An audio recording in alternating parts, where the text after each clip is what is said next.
Hello everyone, ये हमारा third lecture video है और हम पहले 2 लेक्चर वीडियो में नंबर सिस्टम के बारे में पढ़ चुके हैं। तो उसी के आगे आज हम थर्ड लेक्चर वीडियो में नंबर सिस्टम को आज हम कंप्लीट कर लेंगे। इसके बाद अगले लेक्चर में हम केवल न्यूमेरिकल्स सॉल्व करेंगे। तो इस वाले लेक्चर में जो है अभी हम समझेंगे परफेक्ट नंबर या फिर संपूर्ण संख्या क्या होती है। संपूर्ण संख्या, परफेक्ट नंबर।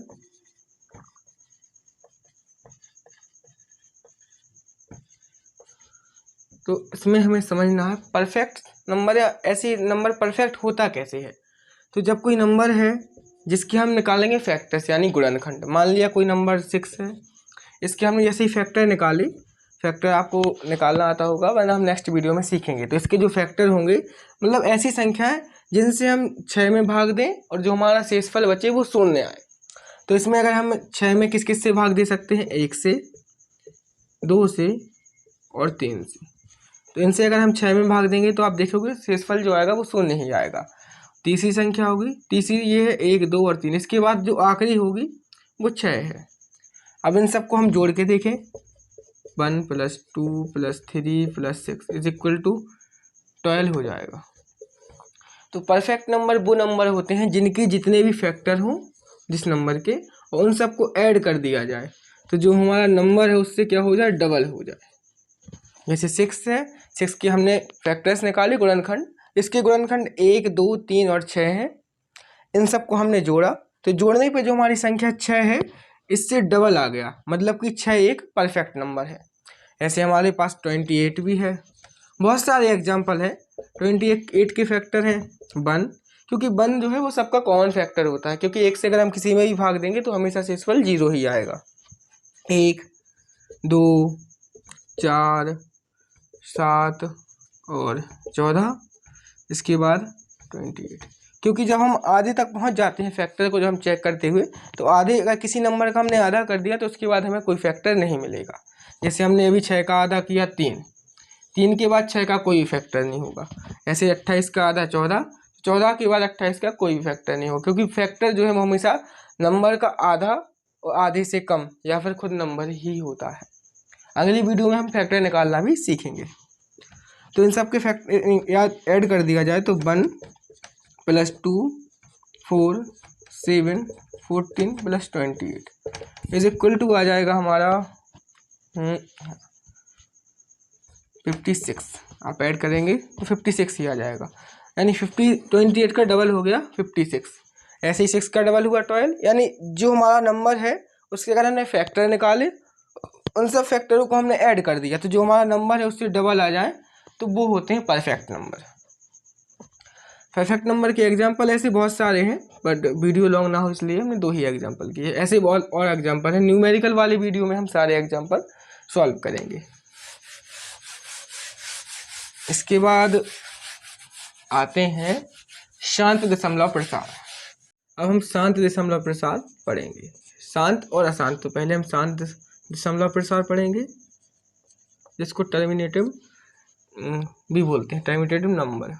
शांत दशमलव प्रसार मतलब अगर हम किसी एक संख्या से किसी दूसरी संख्या में भाग करेंगे तो जो उत्तर कई बार दशमलव में आता है तो क्या दशमलव है वो रुक जाता है या फिर आगे ही अनंत तक बढ़ता जाता है। अगर रुक गया तो शांत दशमलव प्रसार, अगर नहीं रुका तो अशांत दशमलव प्रसार होता है। इसको हम समझ सकते हैं उदाहरण के तौर पे। तो सबसे पहले हम समझेंगे ऐसे कोई नंबर भी होंगे फिक्स जिनसे जो हमारा शांत दशमलव प्रसार है या फिर दशमलव के बाद वाली संख्या है रुक जाती हैं। तो उनमें है 2 और 5। ये 2 ऐसे नंबर हैं या फिर इनके जो क्या है, इनका स्क्वायर होगा। अगर जिनके ऊपर पावर क्या है, या तो हम 2 की पावर में एक्सपेंड कर सकें, विस्तार कर सकें, या फिर 5 की घात में।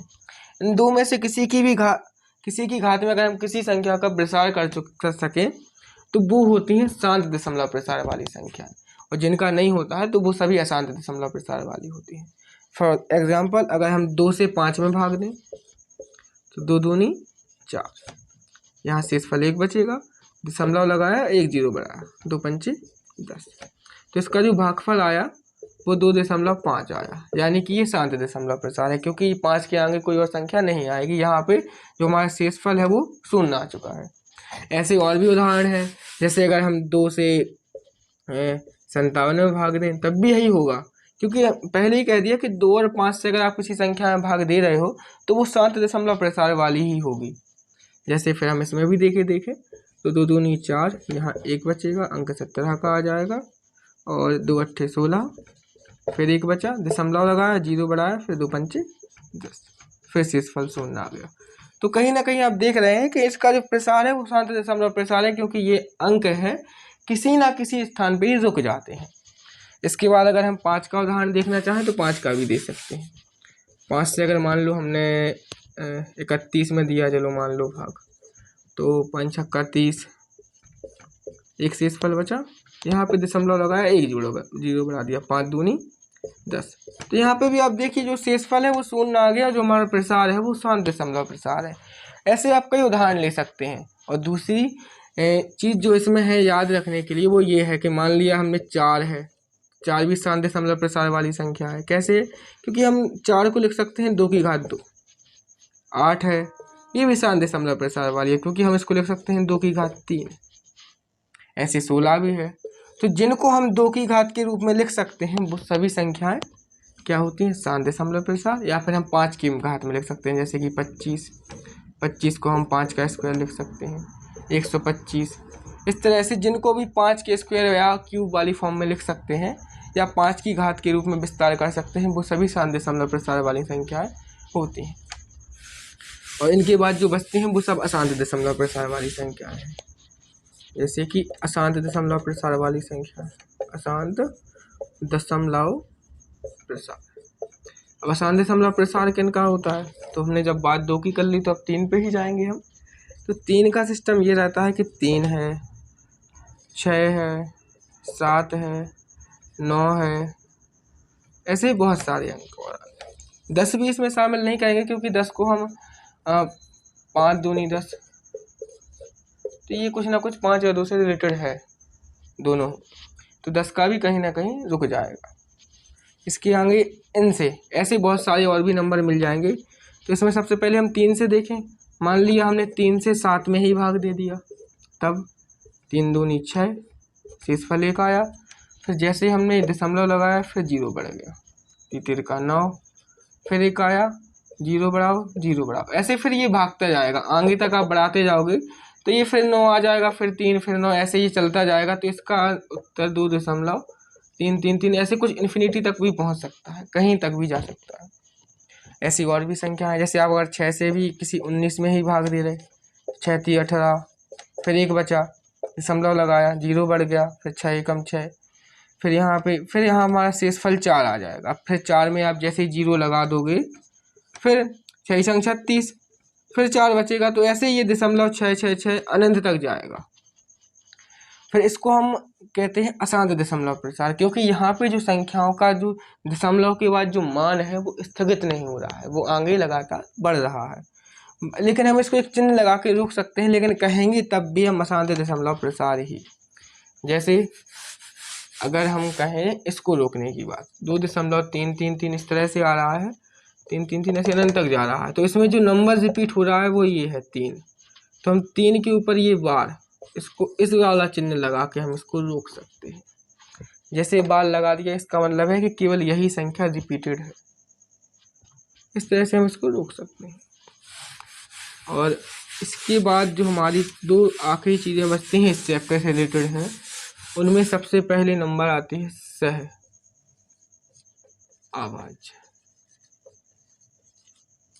अब सह अभाज्य क्या होता है? भाज्य तो वे होती हैं जिनके 2 से कम गुणनखंड हो, या फिर 2 ही गुणनखंड हो, 2 से कम हो वे नहीं, जिनके 2 गुणनखंड हो। अब सह अभाज्य क्या है?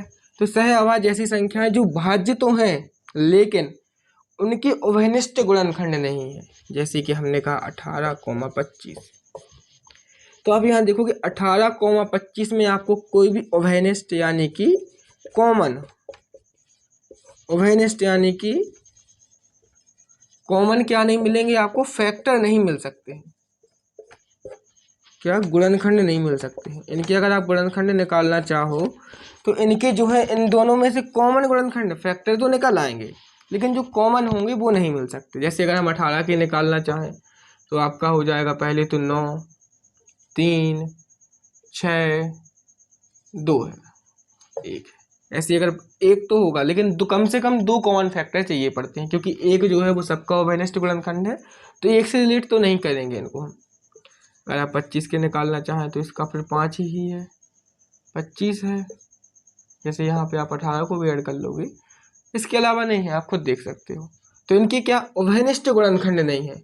तो जब दी गई 2 संख्याओं, 3 संख्याओं, 4 कितनी भी संख्याओं के, दी गई संख्याओं के अगर हमें ओवेनेस्ट गुणनखंड नहीं मिल रहा है सभी के, तो ऐसी संख्याओं को बोलते हैं हम सह अभाज्य, जो स्वयं में ही अभाज्य है, भाज्य होने के बाद भी। इसके बाद आते हैं जुड़वा अभाज्य।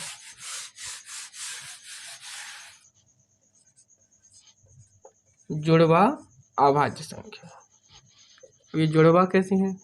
तो अब यहाँ हमें शब्द से ही पता चल रहा कि जुड़वा और अभाज्य, यानी जो संख्या जुड़वा हो और अभाज्य हो। अब जुड़वा कैसे होंगी? सबसे पहले नंबर अगर हम स्टार्ट करें तो सबसे पहले जो अभाज्य संख्या आती है वो 2 है, उसके बाद आती है 3, 3 के बाद 5, ये जुड़वा हो गई। एक को हम अभाज्य संख्या नहीं कहते हैं क्योंकि इसका केवल एक ही फैक्टर है, और ये हैं दोनों जुड़वा अभाज्य संख्या है। इसके बाद हमें मिल जाती है 7, 7 नहीं 11 और 13। इसके बाद 17, 19, ऐसे बहुत सारे हैं। 17, 19 के बाद अगर आप आओगे तो हमें मिल जाएंगी 29, 31, बहुत सारी हैं। तो इनको हम पढ़ क्यों रहे? तो इसका जो मेन पर्पस है वो अभी आपको क्वेश्चन से समझ में आएगा। मान लिया आपको एक सीरीज दी 4, 12, यहाँ पे आएगा 18, और अब इसके बीच में रिलेशन निकालना टफ है, क्योंकि यहाँ 4 है, यहाँ 12, यहाँ 18, तो आप रिलेशन नहीं निकाल सकते हैं। लेकिन इनमें जो रिलेशन है वो है जुड़वा अभाज्य संख्या का, इसलिए हम इसको कंसेप्ट में इसको डाला गया है कि आप देखें कि यहाँ देखो 3 और 5 के बीच में आता है 4, 11, 13 दोनों अभाज्य संख्या ही हैं सब। इनके बीच में आता है 12, 17, 19 के बीच में 18, और 29 और 31 के, ये दोनों ही अभाज्य हैं, इनके बीच में आता है 30। तो अगर उन्होंने हमें सीरीज दे दी 4, 12, 18 और यहाँ लगा दिया क्वेश्चन मार्क, तो आप यहाँ देखोगे कोई रिलेशन नहीं बनेगा। लेकिन हमें पता है कि ये जुड़वा अभाज्य संख्याओं के बीच वाली संख्या है, तो इसके बाद जो आएगी जुड़वा अभाज्य संख्या वो होगी क्या? 29, 31, यानी कि यहाँ पे हमारा जो आंसर आएगा वो होगा 30। इस तरह से हमारे ये लास्ट टॉपिक था इस चैप्टर का, जो कि ख़त्म हो गया है।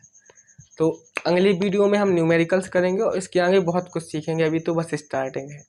Thank you for watching.